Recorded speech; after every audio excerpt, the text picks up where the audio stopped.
Bonjour et bienvenue dans l'atelier d'art et Miss Pepper.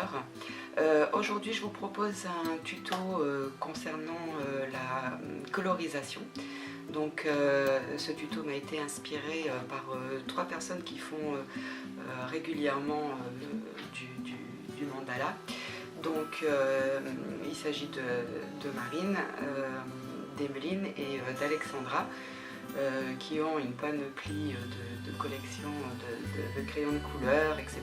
Mais une fois où je regardais comme ça leur cahier qui était resté sur la table, je me suis rendu compte que ça ressemblait plus à du coloriage d'enfant que réellement quelque chose de travaillé. Donc c'est pas une critique en soi, hein, parce que voilà, on n'est pas censé tout savoir non plus.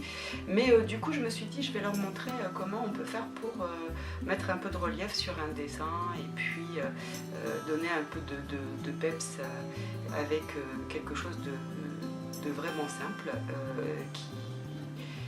que tout le monde a à sa portée. Hein. En général, dès que vous avez des enfants, vous avez ce matériel dans vos tiroirs. Et puis d'autre part parce qu'une fois j'ai travaillé en institut et il y avait un atelier mandala et donc dans un premier temps j'étais super méga contente, sauf que quand il a fallu que je l'anime, eh bien on avait des crayons de couleur sans mine et sans taille-crayon. Et quand enfin j'ai eu un taille-crayon, les crayons étaient super secs et c'était quasi impossible de faire quoi que ce soit avec. Donc il y a différentes qualités de crayons de couleur. Je vais vous expliquer ça durant la vidéo. Et puis la personne qui avait mis en place l'atelier avait mis également à disposition des feutres, mais des feutres d'écolier avec du papier d'imprimante. C'est pas l'idéal pour faire du dessin, donc je comprends bien que dans les instituts, les coupes budgétaires, etc. Mais bon, une pochette de crayon quand même, on en trouve quand même de bonne qualité pour moins de 5 €. Ce que j'utilise, c'est le prix que j'ai payé et j'avoue que pour moi ça donne un travail parfait. Et le papier d'imprimante pour faire de la colorisation et en plus avec un feutre, c'est juste pas possible. Ça fait des trous dans le papier, c'est immonde. Donc il faut savoir qu'à Action, on vend ce genre de petits carnets. Carnet mandala.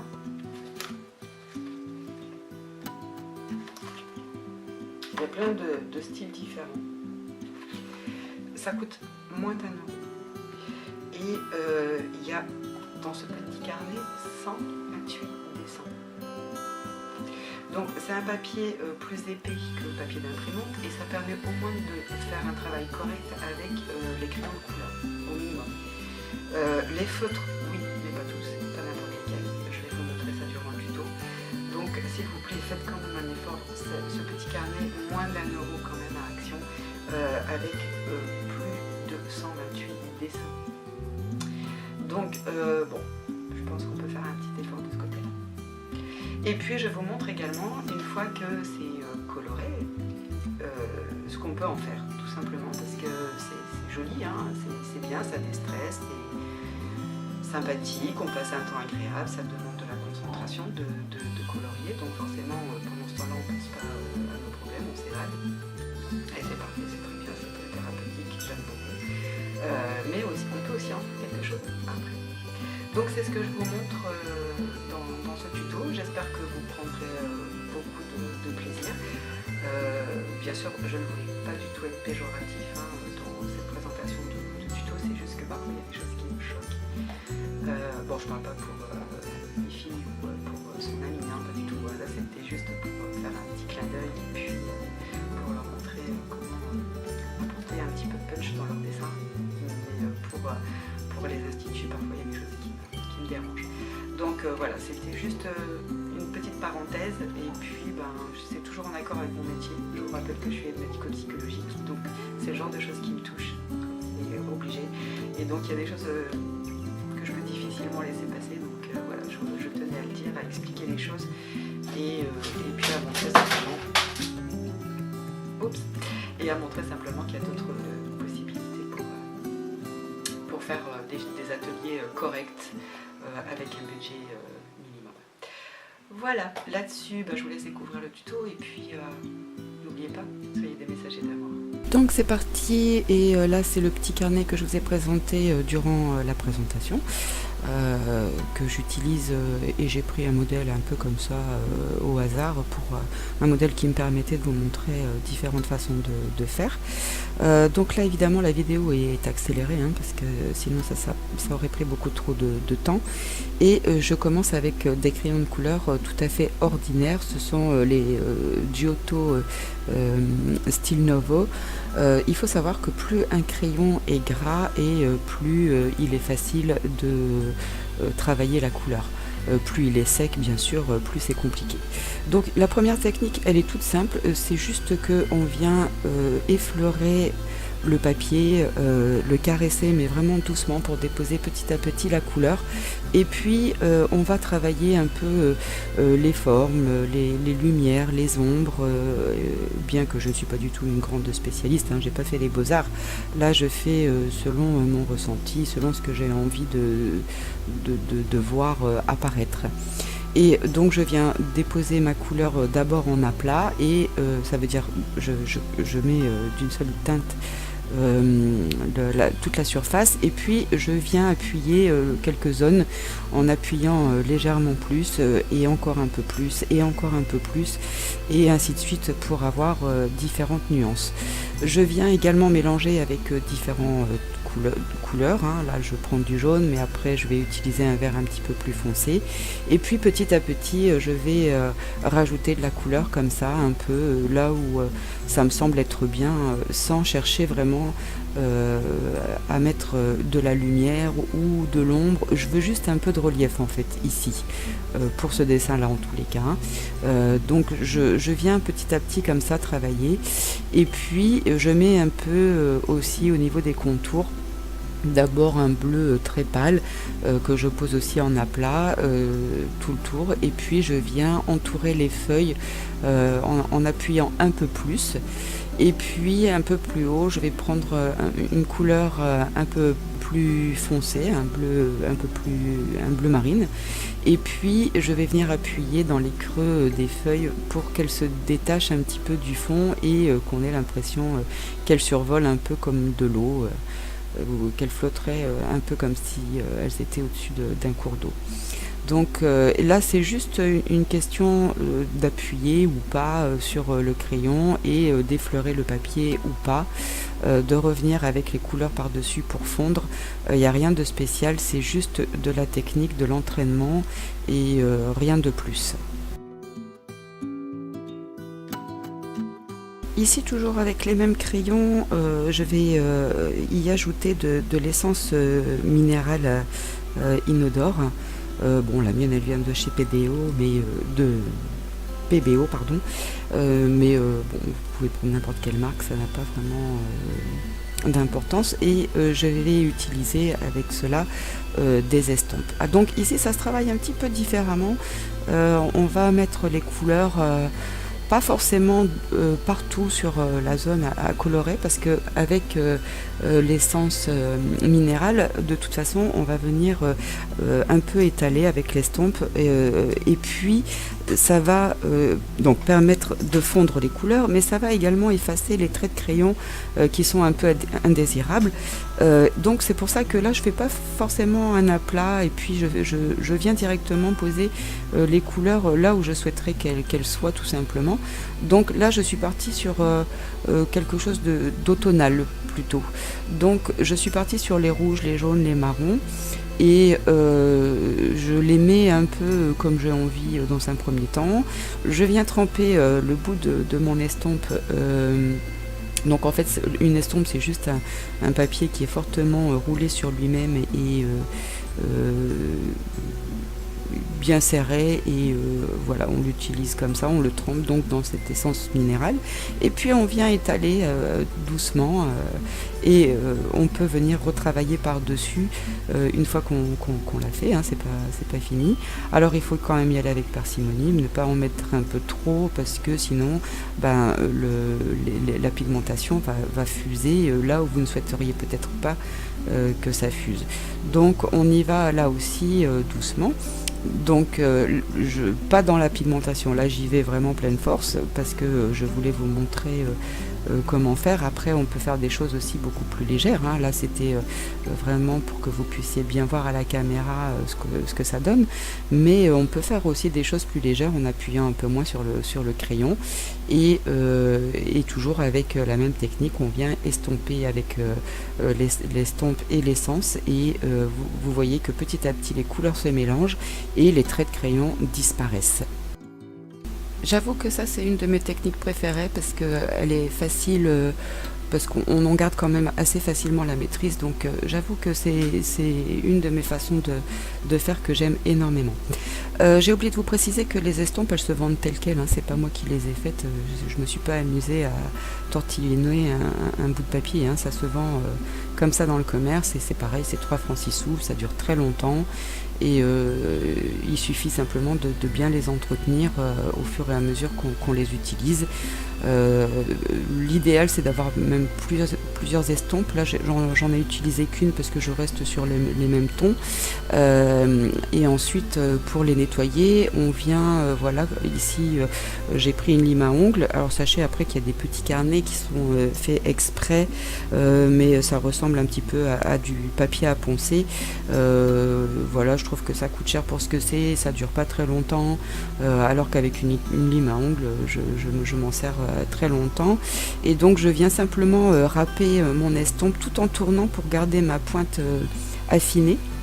Donc tout en tournant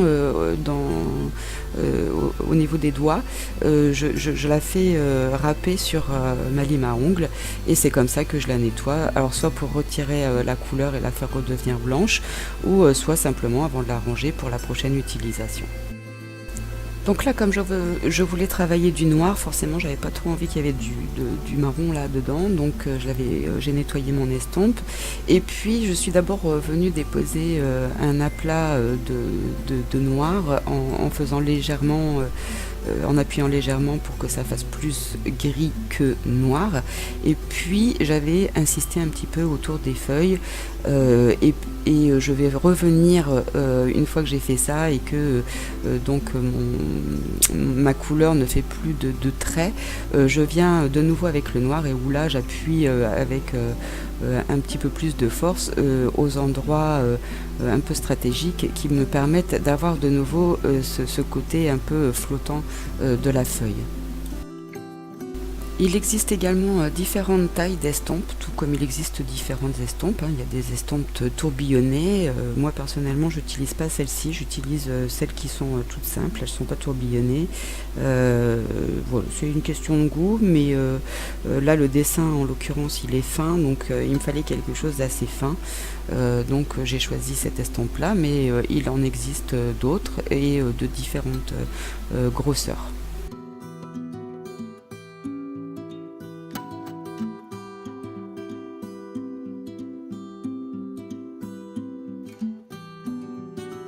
Donc ici je vous montre tout simplement les crayons que j'ai utilisés, hein, pour si vous vouliez éventuellement être sûr de ne pas vous tromper dans le choix de couleurs et le matériel donc j'ai utilisé.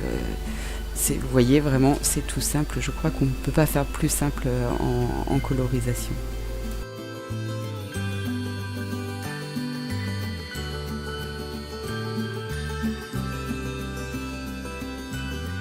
Ici je reste sur la même marque de crayon de couleur, c'est juste que ceux-ci sont aquarellables, c'est-à-dire que on peut utiliser simplement un pinceau avec de l'eau ou ici un pinceau à réservoir d'eau. Moi c'est ce que je préfère, mais c'est juste une question de goût aussi, mais là vous pouvez utiliser le traditionnel pinceau et le pot d'eau à côté. Donc l'aquarelle c'est un peu différent dans la mesure où la dépose de couleur avec le crayon, ça va pas être tout.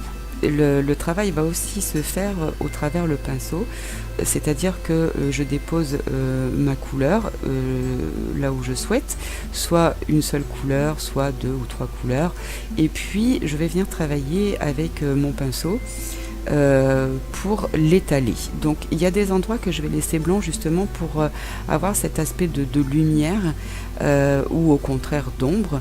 Et puis je vais venir rajouter par petites touches en prenant directement sur mon crayon avec mon pinceau pour rajouter de la pigmentation, et entre deux je viens essuyer sur mon papier absorbant pour soit retirer la couleur, soit retirer l'eau, ou soit simplement pour mieux fondre sans aucune couleur, et que l'on voit vraiment cette apparence de peinture, parce que l'aquarelle en fait c'est un peu ça, ça donne cette apparence comme si le dessin avait été peint à la main. D'ailleurs, vous pouvez constater que les couleurs se mélangent entre elles, hein, comme si on travaillait de la peinture. Hein. Là, quand je mets le bleu et le rose, ça me donne un peu de violet, donc c'est tout à fait normal. Et c'est aussi ce que je recherche, hein, d'ailleurs, au travers des crayons aquarelles. Et une fois que l'aquarelle est sec, on peut revenir travailler dessus, soit parce que la couleur n'est pas assez présente, ou soit parce qu'elle est trop présente. Une fois que c'est sec, on peut venir travailler encore de nouveau dessus. Vous allez me voir faire après. Et des fois, on attend même que ce soit sec, justement pour éviter le mélange de couleurs et pouvoir venir rajouter par petites touches de la pigmentation sans que ça se mélange, justement, sans que ça se mélange trop, hein, parce que de toute façon, à partir du moment où on remet de l'eau, on réactive la pigmentation, et donc forcément ça se remélange de nouveau. Donc on superpose les couches, mais il arrive un moment où si on insiste un petit peu trop, la pigmentation se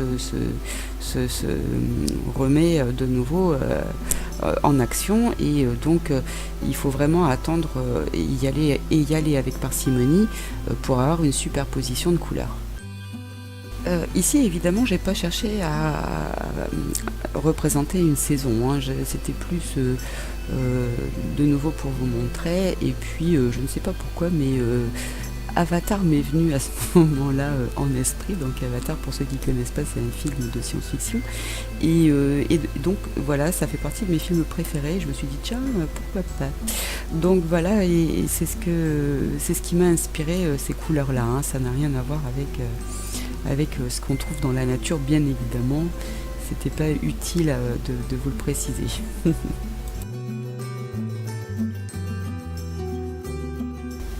Ici donc je fais aussi le contour, hein, comme j'ai commencé depuis le début, et puis donc j'ai mis mon jaune et je suis venue passer rapidement mon pinceau, et je suis venue avec un orange un petit peu plus foncé. Voilà, je fais tout en une seule fois et je viens travailler avec mon pinceau à la dernière minute.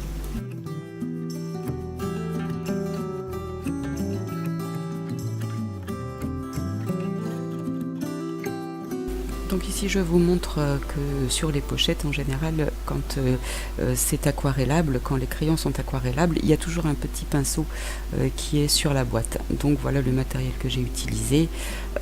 Donc moi j'ai 3 pochettes de crayons aquarellables.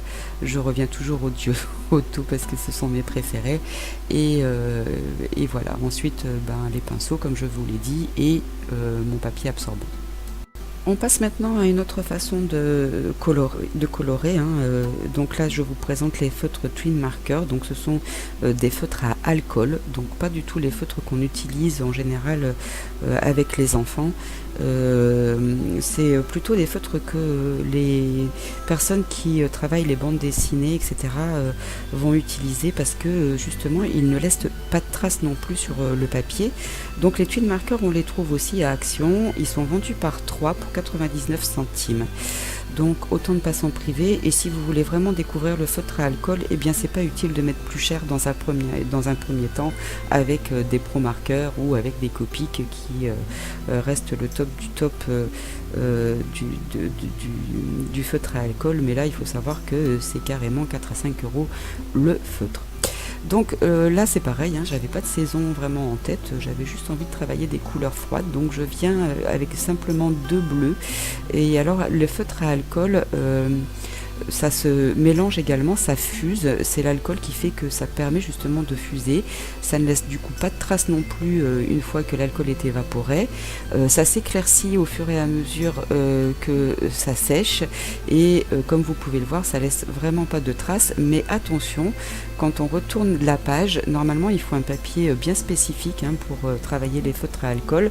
Moi personnellement j'utilise du Bristol, mais là en l'occurrence pour faire ce petit bout, ça fonctionne très bien, mais le feutre à alcool, voilà, derrière vous voyez ça pénètre, c'est normal, c'est l'alcool qui fait ça, donc il faut renoncer au dessin qui se trouve derrière. Il faut savoir que si vous utilisez des feutres à alcool, ça transperce et c'est tant mieux, ça veut dire que vous avez bien travaillé parce que c'est comme ça que ça s'utilise, c'est comme ça que ça fuse et plus vous mettez de la pigmentation et plus ça transperce le papier. C'est pour ça que normalement ça nécessite un papier bien spécifique. Une fois que j'ai fini de tout colorer, eh bien, je vais me servir de ma page, donc je l'ai détachée de mon carnet bien évidemment, et là je vous donne un exemple parmi d'autres, c'est parce que là j'avais besoin de finir mon prototype, mon album prototype que j'avais filmé avec vous durant précédent tuto. Je voulais le compléter, donc je viens simplement avec des dailles rectangulaires coupées dans ce papier, et puis vous allez voir ce que j'en fais tout simplement. Et donc pour moi le tuto s'arrête ici, et je vous laisse découvrir ce que j'ai fait de ce mandala. Et donc pour la prochaine semaine, je suis actuellement en train de tourner un tuto sur les trucs et astuces, mais pour les 3 semaines qui suivront, je vais faire des cartes pour enfants avec ces 3 méthodes pour que vous puissiez mieux voir comment j'utilise les crayons de couleur ordinaire, les crayons de couleur aquarelle et les feutres à alcool. De cette façon, vous pourrez mieux voir comment les utiliser et puis les effets qu'on obtient avec ces différentes méthodes.